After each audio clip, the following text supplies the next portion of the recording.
palabra de gracia. También es graduado de la maestría en divinidad, en Master Seminary, y tiene también estudios de maestría en teología del mismo ministerio ahí en Master Seminary. Actualmente sirve en la Iglesia Cristiana de Aragón, que junto con alguien que fue mi maestro también, tuve la bendición de tomar clase con su papá. Damos gracias a Dios por el pastor Filiberto, que es papá de nuestro hermano, también fue nuestro maestro y dan clases ahí. Están formando a hombres con el propósito de que el nombre de Dios sea exaltado, de exponer la palabra de una manera expositiva para que cada vez más personas puedan conocer a Dios de la Biblia, al Dios que salva, al Dios que da vida nueva. Gracias a Dios por su vida y gracias por estar aquí, hermanos.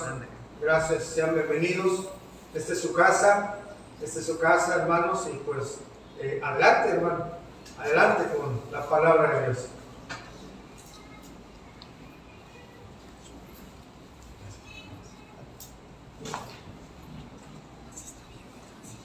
Buenos días, hermanos, que el Señor les bendiga. Es un gusto para mí poder estar esta mañana aquí con ustedes y le agradezco nuevamente a mi hermano Samuel por la invitación, por el privilegio de poder estar con ustedes y poder compartir el mensaje de la palabra de Dios el día de hoy. Entonces, vamos a inclinar nuestro rostro, vamos a empezar con oración, poniéndonos en manos del Señor. Antes de comenzar,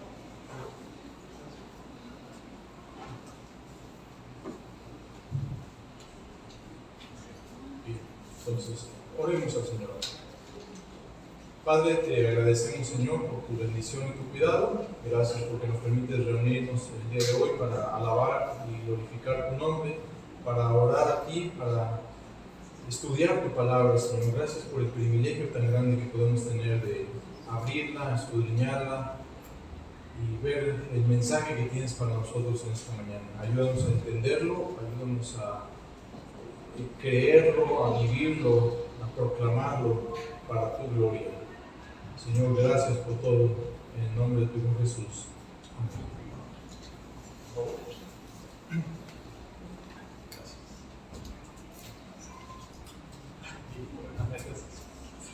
Gracias, hermano.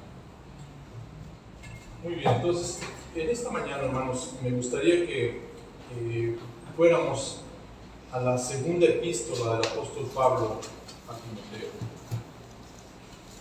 Vamos a estar estudiando ahí en el capítulo 4 y para dar una introducción al pasaje del día de hoy, tenemos que recordar que la epístola de Pablo a Timoteo, la segunda epístola, fue la última carta que escribió el apóstol Pablo.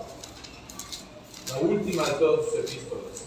Él estaba ya en la cárcel y si nosotros comparamos lo que dice el libro de los Hechos con lo que dice esta epístola a Timoteo, lo que podemos ver es que en el libro de los Hechos Pablo termina encarcelado en Roma.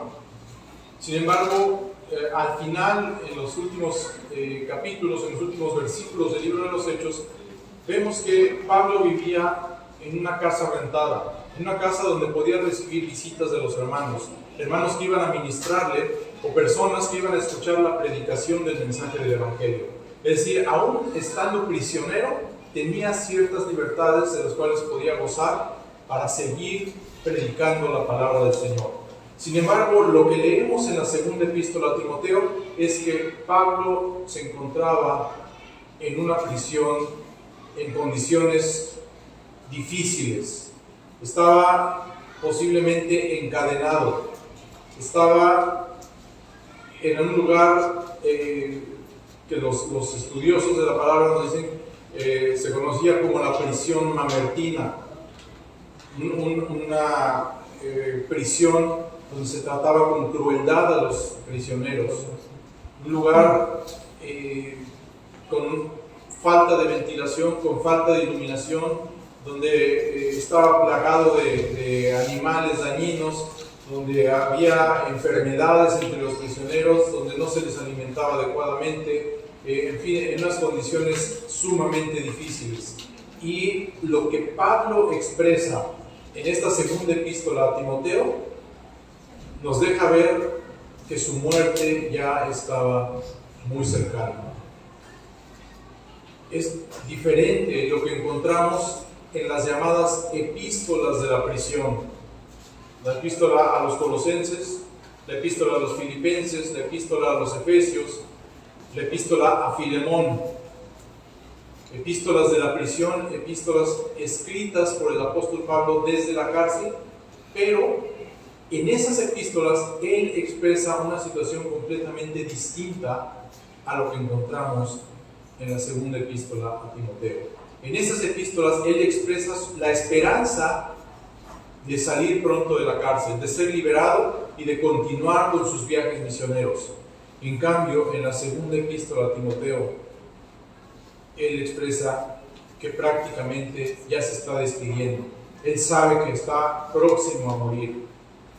Entonces, basado en esto, algunas personas piensan que el autor de las epístolas de la prisión y el autor de las epístolas a Timoteo es distinto. Otros lo que dicen es una situación diferente, porque era otro encarcelamiento. El libro de los Hechos termina con Pablo en esta casa rentada, prisionero, pero con la esperanza de salir. Y ya no alcanza a narrar el libro de los Hechos cuando Pablo sale y continúa sus viajes misioneros, y después vuelve a ser encarcelado, y es lo que encontramos aquí en 2 Timoteo. Un segundo encarcelamiento en Roma, ya a punto de ser ejecutado. Entonces, en su última carta, el apóstol Pablo le escribe a su fiel discípulo Timoteo, pasándole la estafeta, diciéndole: yo ya me voy, tú hazte cargo, tú predica la palabra de Dios. Encárgate de que el mensaje del Evangelio sea transmitido fielmente a la siguiente generación. Timoteo estaba en la iglesia de Éfeso. Pablo lo había dejado encargado ahí, como vemos al principio de la primera epístola a Timoteo. Como te rogué que te quedases en Éfeso para que mandases a algunos que no enseñen diferente doctrina. Lo había dejado ahí para que arreglara los problemas que había en la iglesia de Éfeso. Ahora le escribe para despedirse, para decirle que, de ser posible, venga urgentemente a verlo, para poder despedirse cara a cara y para encargarle la iglesia, que sea a cargo de la iglesia. Como dije, posiblemente eran unos pocos meses, quizás solamente algunas semanas antes de su muerte. Posiblemente el apóstol se sentía abrumado, no derrotado, pero sí con una gran carga, porque sentía sobre sus hombros el enorme peso de saber que ya no podría seguir predicando la palabra de Dios. Recuerden lo que él dijo: para mí el vivir es Cristo y el morir es ganancia. Él ciertamente quería irse y estar con el Señor, pero también sentía la necesidad de estar en esta tierra para proclamar la palabra, para evangelizar, para corregir la doctrina, para mandar a algunos que no se desviaran de la sana doctrina. A él le pesaba que ya no podría estar al pendiente de las iglesias, que ya no podría corregir las desviaciones doctrinales que surgieran, que ya no podría aconsejar a sus discípulos para que continuaran con la labor de proclamar las buenas nuevas de salvación. Ya no podría instruir al rebaño, ya no podría combatir el pecado, ya no podría combatir la falsa enseñanza, ya no podría estar al pendiente de las ovejas. Pablo ya lo había advertido a los ancianos de la iglesia de Éfeso. Allí en Hechos capítulo 20, versículos 29 y 30, dijo: porque yo sé que después de mi partida entrarán en medio de vosotros lobos rapaces que no perdonarán al rebaño. Y de vosotros mismos se levantarán hombres que hablen cosas perversas para arrastrar tras sí a los discípulos. No solamente iba a ser un lobito juguetón, sino varios lobos rapaces. No solamente en la iglesia de Éfeso, sino en cualquier iglesia. No solamente en la época de Pablo, sino en cualquier época. No solamente en la iglesia primitiva, sino también en la iglesia contemporánea. No solamente en las iglesias de falsa doctrina, sino aún en esta misma iglesia se pueden levantar falsos maestros que con el paso del tiempo, con el paso de los años, quieran tomar el control de la iglesia y quieran traer enseñanzas nuevas, diferentes, no apegadas a la palabra de Dios. Y por eso el apóstol Pablo nos ordena a estar al pendiente, a estar alertas, como decimos, a sacar las antenas, a estar escudriñando la Escritura, a estar viendo qué dice la Biblia. Satanás aborrece la verdad de la palabra de Dios y siempre va a buscar formas de torcerla, de alterarla, de falsificarla. En Hechos capítulo 20, Pablo lo anunció por adelantado, pero cuando le escribe a Timoteo, esto ya era una realidad que afligía el corazón del apóstol. Como podemos ver a lo largo de las epístolas a Timoteo, Pablo dedicó gran parte de ellas a combatir la falsa enseñanza de los falsos maestros que en su propia época ya estaban perturbando a la iglesia que había dejado a cargo de su discípulo Timoteo. Por lo tanto, con un gran sentido de urgencia, él hace un encargo solemne a su amado discípulo. Es un encargo que por supuesto fue dirigido a Timoteo, pero que puede aplicar a cualquier pastor, a cualquier predicador, a cualquier ministro en cualquier época. Y podríamos decir que podría aplicarse a cualquier cristiano en general. Es un encargo importantísimo del cual daremos cuenta sobre la manera en la cual lo hayamos obedecido o desobedecido. Entonces, en esta mañana vamos a ver el importantísimo encargo que Pablo le da a Timoteo para que analicemos si lo estamos cumpliendo satisfactoriamente. Vamos a leer nuestro texto en 2 Timoteo, capítulo 4, versículos 1 al 5. Te encarezco delante de Dios y del Señor Jesucristo, que juzgará a los vivos y a los muertos en su manifestación y en su reino, que prediques la palabra, que instes a tiempo y fuera de tiempo, redarguye, reprende, exhorta con toda paciencia y doctrina, porque vendrá tiempo cuando no sufrirán la sana doctrina, sino que teniendo comezón de oír, se amontonarán maestros conforme a sus propias concupiscencias, y apartarán de la verdad el oído y se volverán a las fábulas. Pero tú, sé sobrio en todo, soporta las aflicciones, haz obra de evangelista, cumple tu ministerio. Vamos a dividir nuestro pasaje en 4 partes. En primer lugar, vamos a ver la solemnidad del encargo. En segundo lugar, vamos a ver los primeros 5 imperativos del encargo. Después vamos a ver en tercer lugar la razón para el encargo. Y en cuarto lugar, veremos los últimos 4 imperativos del encargo. Entonces vamos a la primera parte, la solemnidad del encargo, versículo 1. Te encarezco delante de Dios y del Señor Jesucristo, que juzgará a los vivos y a los muertos en su manifestación y en su reino. La palabra que aquí se traduce encarezco significa hacer una declaración solemne acerca de la verdad de algo. Exhortar con autoridad en asuntos de importancia extraordinaria. Así que Pablo está a punto de hacer un encargo solemne a Timoteo, y para darle mayor peso, mayor seriedad, fíjense lo que dice a continuación: te encarezco delante de Dios y del Señor Jesucristo. Llama al Padre y al Hijo como testigos del encargo que le está haciendo a su discípulo. Mira, Timoteo, no podrás decir que no te hice este importante encargo, porque estoy llamando como testigos a Dios el Padre y a Dios el Hijo.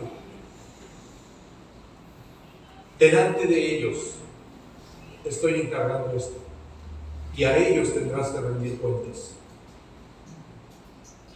no había manera en que Timoteo pudiera decir, no me acuerdo. ¿Yo? ¿Qué nos iba a encargar Tito? Nunca supe. Yo creí que Silas iba a tomar la estafeta. Timoteo no podría decir eso. Pablo le estaba encargando solemnemente. Y como si esto no fuera suficientemente solemne, fíjense lo que dice a continuación: que juzgará a los vivos y a los muertos. El apóstol le recuerda a su discípulo que Cristo va a juzgar a vivos y muertos, es decir, a toda la humanidad sin excepción. Ninguno va a escapar. Y esto puede tener un sentido doble en la exhortación a Timoteo. En primer lugar, Pablo puede estarle recordando la urgencia de predicar el mensaje del Evangelio fielmente, puesto que Timoteo tendrá que rendir cuentas de la forma como haya cumplido con este encargo solemne. Es como si le estuviera diciendo: recuerda que debes predicar con toda fidelidad, porque ya sea que Cristo regrese antes de que mueras o después de tu muerte, Él te va a juzgar. Tendrás que rendir cuentas ante Él, sobre tu vida en general y sobre tu ministerio de predicación en particular. Así que más vale que lo desempeñes correctamente, fielmente. Pero también, en segundo lugar, Pablo puede estarle recordando a Timoteo la urgencia con la que el mundo necesita que le sea predicado el Evangelio, porque todos seremos juzgados algún día por el Señor, y los únicos que escaparán de la condenación eterna son quienes hayan respondido positivamente al mensaje del Evangelio. El mundo necesita escuchar el mensaje acerca de Cristo, y si los cristianos no lo predicamos, ¿quién lo va a hacer? Además, el mensaje debe transmitirse con toda fidelidad. Un falso evangelio, un evangelio adulterado, en realidad no es el evangelio y por lo tanto carece de cualquier poder para salvar. Cualquier distorsión del evangelio no solamente va a producir condenación eterna para quienes sigan ese falso evangelio. Entonces, Timoteo tenía que predicar fielmente, sin apartarse en lo absoluto del mensaje que había recibido. Y para añadir mayor peso y mayor solemnidad al encargo, el apóstol termina el versículo 1 diciendo: en su manifestación y en su reino. Y este es un recordatorio para Timoteo y para cualquier predicador de que el juicio de Cristo puede ocurrir en cualquier momento. Cuando Cristo se manifieste para establecer su reino, Él juzgará a los vivos y a los muertos. Y el apóstol advirtió que esto podría ocurrir en cualquier momento. Muchas veces, en muchos pasajes, se nos advierte acerca del inminente regreso de Cristo. En 1 Tesalonicenses 5, de 2 a 3, Pablo dice: porque vosotros sabéis perfectamente que el día del Señor vendrá así como ladrón en la noche, que cuando digan paz y seguridad, entonces vendrá sobre ellos destrucción repentina, como los dolores de la mujer encinta, y no escaparán. Es decir, el regreso de Cristo ocurrirá en el momento más inesperado. En 1 Corintios 15, del 21 al 52, un pasaje bastante largo, no lo vamos a leer completo, pero ahí se advierte que será algo instantáneo. He aquí os digo un misterio: no todos dormiremos, pero todos seremos transformados en un momento, en un abrir y cerrar de ojos, a la final trompeta, porque se tocará la trompeta y los muertos en Cristo, y los muertos serán resucitados incorruptibles y nosotros seremos transformados. Ni Timoteo ni nadie podrá decir: espérame, Señor, me faltó predicar aquí, me faltó predicar allá, me faltó predicarle a fulano o a mengano. En ese momento el tiempo se habrá terminado y por lo tanto debemos ser fieles en anunciar ahora las buenas nuevas de salvación para todo el mundo.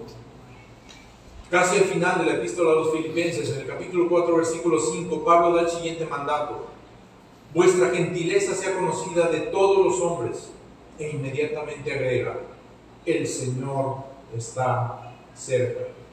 No tarda en venir, no tarda en llegar, y debemos vivir a la luz de esa realidad con la expectativa del regreso de nuestro Señor para dar a cada uno el pago por sus obras. Recuerden que seremos salvos únicamente por la fe en Cristo pero seremos juzgados por nuestras obras. Conforme a la gracia de Dios que me ha sido dada, yo como perito arquitecto puse el fundamento y otro edifica encima, pero cada uno mire cómo sobreedifica, porque nadie puede poner otro fundamento que el que está puesto, el cual es Jesucristo. Y si sobre este fundamento alguno edificare oro, plata, piedras preciosas, madera, heno o hojarasca, la obra de cada uno se hará manifiesta, porque el día la declarará, pues por el fuego será revelada, y la obra de cada uno, cual sea, el fuego la probará. Si la obra de alguno se quemare, él sufrirá pérdida, si bien él mismo será salvo, aunque así como por fuego. El Señor mismo también advirtió que su regreso iba a ser repentino, que deberíamos estar listos, porque podría ocurrir en cualquier momento. En Mateo 25, del 1 al 13, Él narró la parábola de las 10 vírgenes, ustedes recuerdan. Recuerden que también había 5 de ellas que fueron prudentes y 5 que estaban preparadas para cuando llegara el novio. Pero también había otras 5 que fueron imprudentes y que no estuvieron listas para ese momento, por lo que quedaron fuera de las bodas. El Señor concluyó la narración en el versículo 13 advirtiendo: velad pues, porque no sabéis el día ni la hora en que el Hijo del Hombre ha de venir. Jesús también dijo: cuando el Hijo del Hombre venga en su gloria y todos los santos ángeles con él, entonces se sentará en su trono de gloria y serán reunidas delante de todas las naciones, y apartará los unos de los otros, como aparta el pastor las ovejas de los cabritos.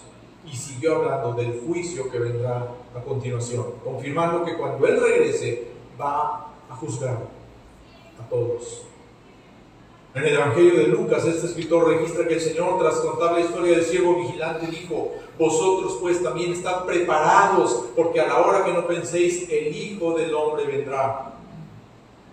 Y a quienes se burlan del regreso de Cristo, diciendo que los creyentes llevan mucho tiempo hablando de esto y que no ha sucedido después de 2000 años, el apóstol Pedro les contesta: el Señor no retarda su promesa, según algunos lo tienen por tardanza, sino que es paciente para con nosotros, no queriendo que ninguno perezca, sino que todos procedan al arrepentimiento.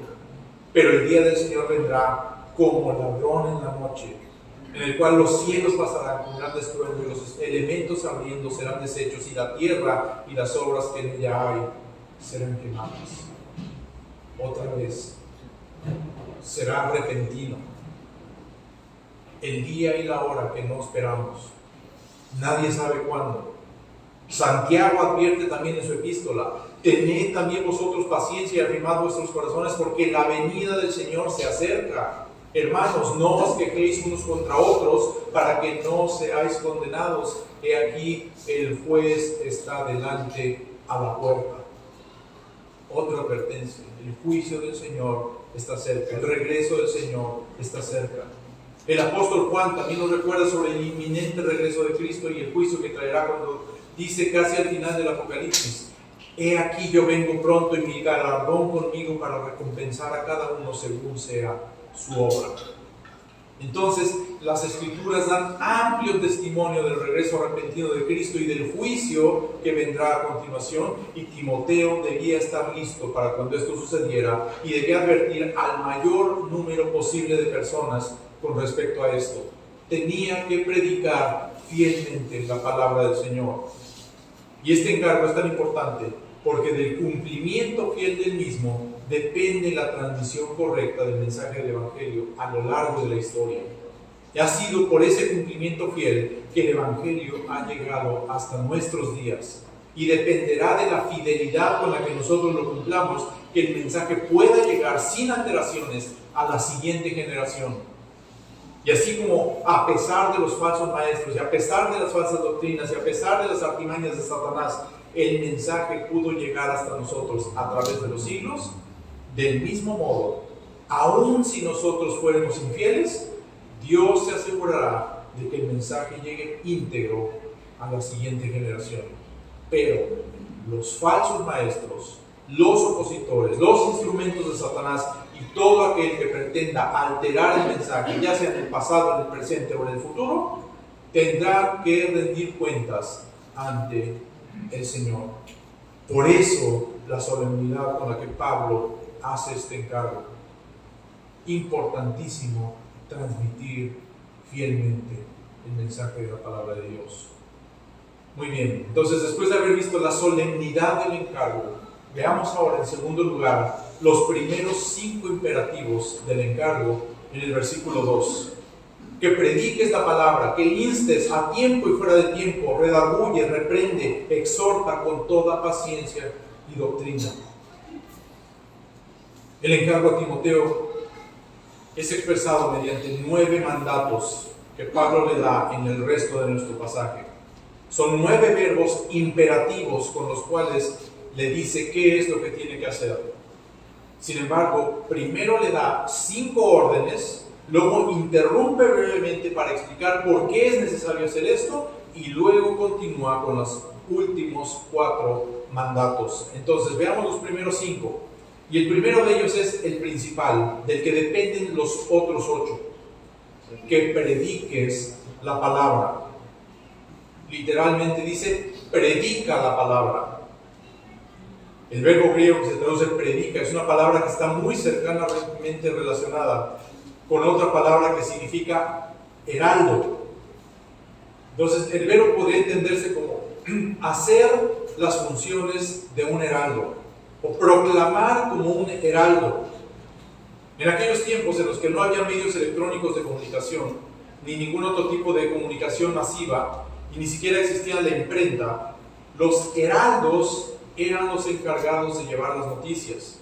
Generalmente eran enviados por el emperador para anunciar, por ejemplo, la victoria en alguna guerra, el nacimiento del heredero al trono. Debían viajar de pueblo en pueblo y de ciudad en ciudad llevando el mensaje. Y al llegar a cada lugar se paraban en la plaza principal, se anunciaban por medio de una trompeta y después gritaban lo más fuerte que podían el mensaje que les había sido encomendado. No podían cambiarlo, no podían alterarlo, no podían modificar ni adaptar el mensaje, sino que debían transmitirlo tal como les había sido ordenado. Y al final de su recorrido, cuando regresaban a aquel que los había enviado, debían rendir cuentas por la forma en que habían cumplido su misión. Y para eso iban testigos con él, para dar testimonio de la fidelidad con la cual había cumplido con su misión. Y eran severamente castigados si fallaban en transmitir fielmente el mensaje. Y esto es lo que Timoteo y cualquier predicador de la palabra de Dios tiene que hacer: transmitir fielmente el mensaje que nos ha sido encomendado sin atrevernos a cambiarlo ni adulterarlo. No tenemos el derecho ni la potestad de adaptar el mensaje. Debe ser entregado tal y como lo recibimos. Y tendremos que dar cuentas de la fidelidad con la cual lo hayamos hecho. El segundo imperativo es que instes a tiempo y fuera de tiempo. La palabra que se traduce instes significa estar listo para cumplir con un deber. Por lo que Timoteo siempre tenía que estar listo para cumplir con el deber de predicar la palabra, a tiempo y fuera de tiempo. Como dice un predicador, solo hay 2 formas en que podemos clasificar un instante cualquiera: o es a tiempo o es fuera de tiempo. No hay más. De cualquier modo, esta expresión a tiempo y fuera de tiempo significa, para el caso práctico, en cualquier momento. Siempre tenía que estar listo Timoteo para proclamar la palabra de Dios. Debía predicar, ya fuera que se tratara del momento oportuno o que fuera un momento inoportuno, ya fuera que la gente quisiera oír o que no quisiera, ya fuera que se tratara de cristianos o de inconversos, fueran jóvenes o ancianos, fueran hombres o mujeres, fueran amigables o fueran hostiles. Timoteo debía cumplir con el mandato de predicar fielmente la palabra de Dios. El tercer imperativo es redarguye, y la palabra griega que así se traduce significa básicamente expresar una firme desaprobación por las acciones de alguien, por supuesto, por el pecado. Y la finalidad es traer a una persona al punto de reconocer que ha hecho mal y corregirla. Por eso algunas versiones traducen este mandato como convence. También se podría traducir como disciplina. En otras palabras, lo que Pablo le está diciendo a Timoteo es que no debe apapachar el pecado. Si hay una persona en la congregación que está pecando en algún área de su vida, el pastor o el predicador debe reprenderla. Y por supuesto, esto es algo que a muchos no les gusta. A todos nos gusta la sana doctrina mientras no se metan con mi vida. Mientras no nos digan que estamos mal, mientras no nos digan que tenemos que cambiar. Porque cuando esto sucede, entonces la iglesia o el pastor es muy legalista, es muy regañón, le gusta meterse en la vida de los demás, es un chismoso. Ahí ya no nos gusta la sana doctrina. Pero no puede haber verdadera predicación si no se reprende el pecado. Una iglesia no puede ser verdaderamente bíblica si acepta que sus miembros vivan como les dé su gana. Si ve el pecado de los miembros y se hace de la vista gorda. La predicación debe mostrarle al pecador su pecado y debe llamarlo al arrepentimiento. Pero ahora, en esta generación de cristal en la que vivimos, en esta generación mazapán que se rompe con cualquier cosa, jarrito de Tlaquepaque, que de todo se queja, que por cualquier cosa se rompe, que todo le parece políticamente incorrecto, que por todo se ofende.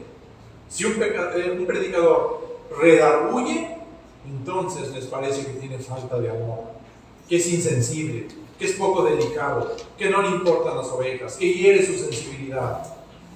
¿Qué dirían si Pablo o Tito fueran sus pastores? Vean lo que dice Tito 1:9. Por tanto, repréndelos. ¿Cómo? ¿De una manera políticamente correcta? ¿Con ligereza? ¿Minimizando su pecado? No. Repréndelos duramente para que sean sanos en la fe. Y la palabra duramente podría traducirse también como severamente o rigurosamente. El no denunciar, exponer y corregir el pecado no es una muestra de amor, al menos no en la Biblia. Si una persona te ama, te va a mostrar tu pecado. No para burlarse de ti, no para criticarte, no para juzgarte, sino para que puedas cambiar y ser una mejor persona. Para que puedas arrepentirte y ponerte a cuentas con el Señor, para que dejes de pecar contra Dios y en aquel día no seas avergonzado. El cuarto imperativo que encontramos en nuestro pasaje es reprende. Y esta palabra significa hablar seriamente, censurar, advertir. Por supuesto, este mandamiento va de la mano con el anterior.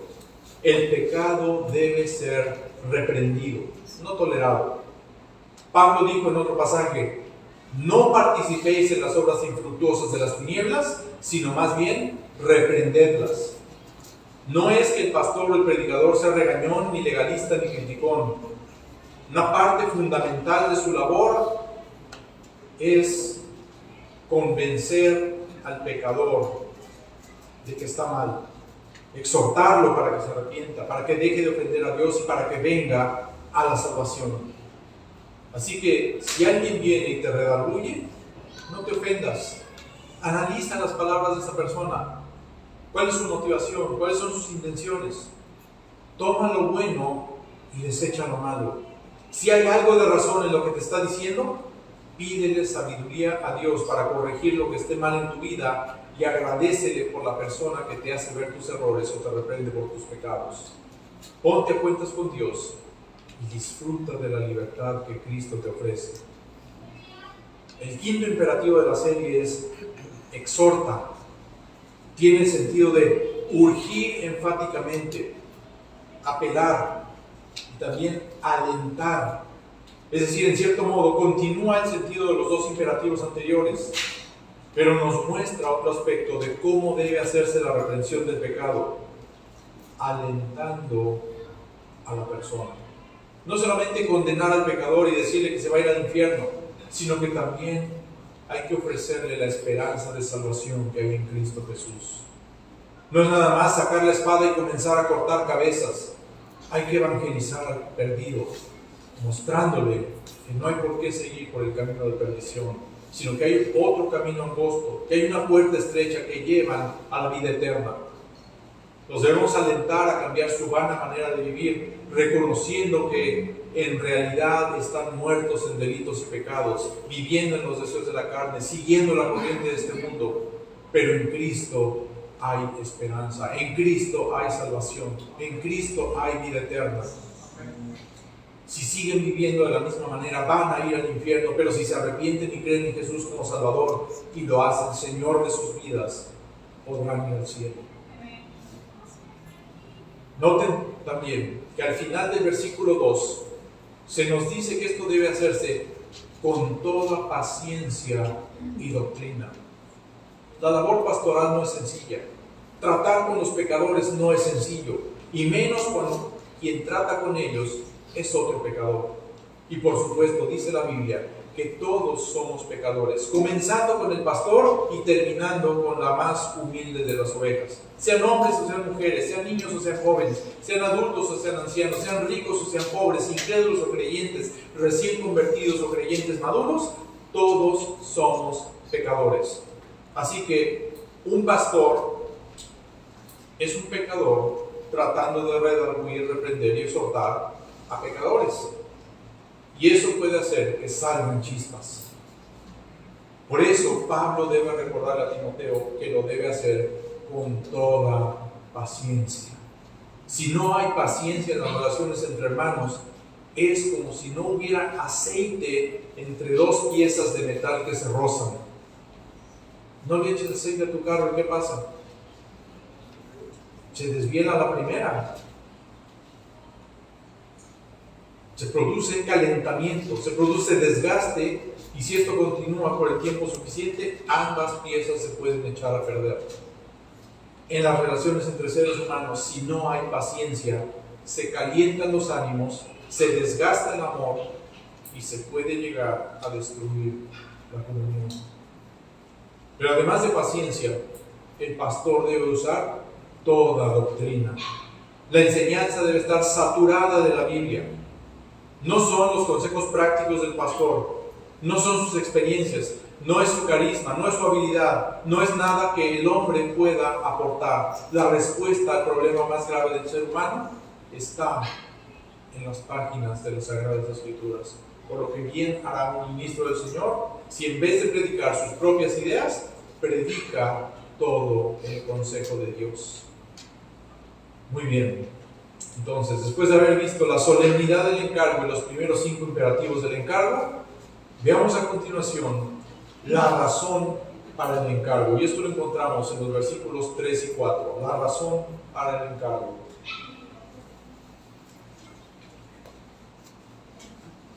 Porque vendrá tiempo cuando no sufrirán la sana doctrina, sino que teniendo comezón de oír, se amontonarán maestros conforme a sus propias concupiscencias y apartarán de la verdad del oído y se volverán a las fábulas. La urgencia de predicar fielmente la palabra de Dios se debía a que vendría un tiempo en el que la gente no sufriría o no soportaría la sana doctrina. Como deja claro esta misma epístola, Pablo no estaba hablando de un futuro muy lejano. Algún día llegará ese momento en el cual no sufran la sana doctrina. No es eso. La verdad nunca ha sido popular, especialmente la verdad de la palabra de Dios. Siempre ha habido gente que se opone a ella. Por eso los falsos maestros de la iglesia de Éfeso, que el apóstol denuncia en las epístolas a Timoteo, habían alterado la doctrina. Estaban creyendo en fábulas profanas y de viejas, según 1 Timoteo 4:7. Consideraban la piedad como fuente de ganancia, en 1 Timoteo 6:5. Amaban el dinero, en 1 Timoteo 6:10. Contendían sobre palabras, en 2 Timoteo 2:14. Gustaban de profanas y vanas palabrerías, en 2 Timoteo 2:16. Decían que la resurrección ya se había efectuado, en 2 Timoteo 2:18. Eran contenciosos en el 2:24, etcétera, etcétera, etcétera. Por eso, la iglesia cristiana de cualquier época ha estado plagada de herejías. Herejías como el gnosticismo, que dice que para ser salvo necesitas llegar a un conocimiento superior que no está disponible para cualquiera. El arrianismo, que dice que no existe la Trinidad, que Jesucristo no es Dios. El unitarismo, que habla solamente del Padre y deja fuera al Hijo y al Espíritu Santo. El monofisismo, que habla de que Cristo tiene una sola naturaleza, niega la doble naturaleza divina y humana del Señor Jesucristo. El modalismo, que dice que hay un solo Dios que se manifiesta a veces como el Padre, a veces como el Hijo, a veces como el Espíritu Santo, pero que es el mismo. O sea, confunde las personas de la Trinidad. El docetismo, que dice que Cristo tenía solamente la apariencia de ser un hombre, pero en realidad no lo era.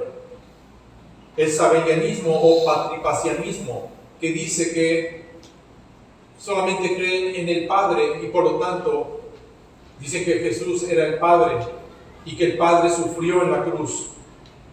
El adopcionismo, que dice que Jesucristo no es el Hijo eterno de Dios, sino que fue adoptado como hijo en el momento del bautismo. El antinomianismo, que niega la ley y dice: somos libres de la ley, podemos hacer lo que se nos dé la gana, vivir como queramos. El universalismo, que dice que al final todos los hombres van a ser salvos, etcétera, etcétera, etcétera. Cientos de herejías, de enseñanzas falsas que se han introducido a la iglesia. Lo que podemos ver a través de esto es entonces que los que no sufrirán la sana doctrina son los miembros mismos de la iglesia. Los que se dicen cristianos, los que dicen creer en Cristo como Salvador, son los que no sufrirán la sana doctrina. El mundo, por supuesto que no, pero aún dentro de la iglesia hay gente que prefiere cambiar la enseñanza, prefiere cambiar la doctrina y enseñar algo que sea conforme a sus propios razonamientos, conforme a sus preferencias, conforme a sus gustos, conforme a su conveniencia. La gente tiene comezón de oír. Son como los atenienses, de los cuales dice Hechos 17:21, porque todos los atenienses y los extranjeros residentes allí en ninguna otra cosa se interesaban, sino en decir o en oír algo nuevo. Así también la gente en nuestros días tiene comezón de oír y se va a amontonar donde les rasquen el oído, donde les hagan sentir bien, donde les digan lo que quieren oír, donde no les digan que están mal, donde no les digan que deben dejar sus amados pecados. Es gente que va brincando de iglesia en iglesia hasta que sucede una de tres cosas. Puede ser que al no encontrar la iglesia perfecta, dejan de congregarse por completo, creyendo que él o ella es el único que está bien. Todas las iglesias están mal, todos los pastores están equivocados. Solamente yo tengo la verdad, solamente yo estoy bien, entonces ¿para qué me congrego?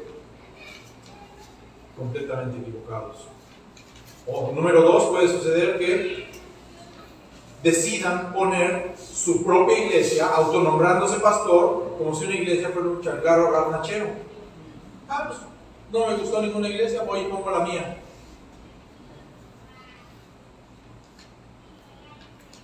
O número tres, acaba por reconocer que jamás va a encontrar una iglesia perfecta y termina quedándose de no muy buena gana en alguna iglesia en la que simplemente se dedica a estar como cuchillito de palo, duro y dale, y dale, y dale. No me gusta esto, no me parece esto, no estoy de acuerdo con esto, el hermano fulano está mal, el pastor se equivocó, la esposa del pastor es aquello. Están ahí, ya se quedan ahí, pero dando lata. Es gente que en muchos casos termina apartándose de la verdad y apartando a otros de la verdad para volverse a las fábulas, a los mitos, a los cuentos, a las enseñanzas extrañas, a todo tipo de tonterías que les resultan más interesantes, más convenientes o más atractivas que la Biblia. Conozco a un supuesto pastor que luego de estar muchos años en una iglesia, acabó yéndose a la masonería. Muchas personas, al salirse de una iglesia, no se van solas, no se llevan solamente a su familia, sino que procuran arrastrarla así a la mayor cantidad de personas. Por eso el mandamiento de Pablo es: mientras puedas, aprovecha la oportunidad para predicarles la palabra fielmente. Haz todo lo que esté a tu alcance y pon tu mejor esfuerzo para instruirlos en la sana doctrina. Y como veremos a continuación, en la última parte del mensaje, evangelízalos.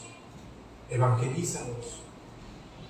Entonces, después de haber visto la solemnidad del encargo, los primeros 5 imperativos del encargo y la razón para el encargo, veamos por último los últimos 4 imperativos del encargo. Después de un breve, dice el texto, pero tú sé sobrio en todo, soporta las aflicciones, haz obra de evangelista, cumple tu ministerio. Entonces, después de un breve paréntesis para dar la razón para el encargo, Pablo regresa a detallar en qué consiste el encargo, por lo que continúa con los imperativos, con los mandatos, y el primero de ellos es, sé sobrio en todo. Sin embargo, noten que va precedido por la frase, pero tú. El verdadero siervo del Señor debe estar en un marcado contraste con las personas que tienen comezón de oír. No puede comportarse de la misma manera. Una persona sobria es una persona que tiene la cabeza despejada, que no está intoxicada ni con sustancias como el alcohol o las drogas, ni con ideas ajenas a la palabra de Dios. Es una persona moderada, que tiene autocontrol, que está bien balanceada. Esta, por ejemplo, es la condición que se exige de un atleta. ¿Cuánto más de un pastor, de un ministro, de un predicador de la palabra de Dios? Noten que el mandato no es ser sobrios en algún aspecto particular de nuestras vidas. No dice sé sobrio en tu predicación, ni sé sobrio en tu estudio de la Biblia, ni sé sobrio en la manera como tratas a tu familia. Dice sé sobrio en todo, en todo. Eso no significa que no puedas reír, que no puedas bromear, o que tengas que ser un ogro aburrido. Hay momentos y hay lugares adecuados para cada cosa, pero el ministro del Señor debe ser sobrio en todo, moderado, disciplinado. El séptimo imperativo para Timoteo fue, soporta las aflicciones. Y hermanos, la vida ministerial es dura. No es una vida de comodidades ni de lujos. Es una vida llena de dificultades, de carencias, de pruebas, de aflicciones, de sinsabores, de traiciones, como mismo Pablo lo va a mencionar en los versículos más adelante de nuestro pasaje, ya algo que no vamos a alcanzar a ver. Un ministro fiel del Señor debe estar dispuesto a soportar todo esto. No puede darse por vencido ante las primeras dificultades, no puede aventar la toalla cuando vienen las pruebas, no puede rendirse debido a las aflicciones, no puede renunciar debido a que fue traicionado.